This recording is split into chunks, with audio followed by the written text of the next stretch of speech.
Humans and companies tend to thrive more when there is some sort of certainty and predictability.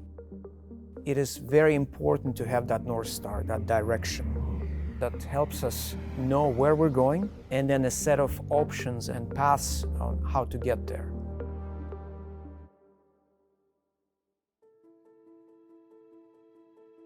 Endgame thinking is not just a set of tools and methodologies that we bring in our toolkit, but more importantly, it's an operating system of sorts. It's a business operating system and even a personal one, the one that helps shift the mindset from survival to thrival. Companies and people tend to operate much more productively and calmly under the conditions of certainty and predictability. And this is what we do with endgame thinking. We anchor ourselves in what success looks like, what does the successful future bring, and then we project ourselves back into the operating realities that businesses have or constraints that they face, whether it's competitive barriers or market conditions currently, and then we devise a set of journeys the companies can take to get to these successful outcomes. In my view, startups can benefit hugely from endgame thinking.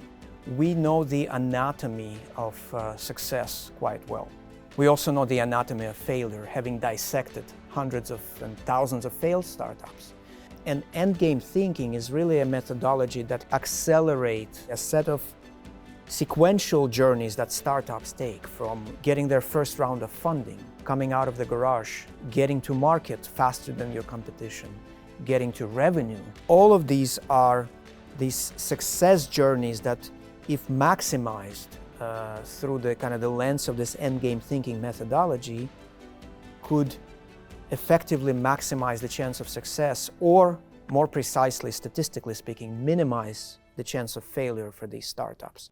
When it comes to applying endgame thinking to larger enterprises and global companies, most of them have long realized that if they don't disrupt themselves, others will gladly come in and do it for them, taking their market share, their customers. But fostering radical innovation within larger companies is easier said than done. So this is where endgame thinking is incredibly instrumental. It helps align the stakeholders on common goals.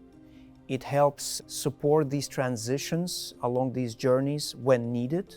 It challenges along the way. And in fact, in the corporate world, they actually often prefer that the challengers are coming in as consultants from outside, because you may not be as incentivized to challenge your leadership if you're working for that company.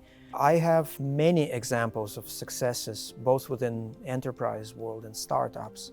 The one that immediately comes to mind is our work with Carl Zeiss. Recently, their consumer lens has found itself in a position where its competitive barriers have started to erode very, very quickly. So we embarked on this incredible transformational journey with them, applying the endgame thinking mindset. And in fact, a business that's been on a decline all of a sudden has actually reinvented itself in an absolutely new way.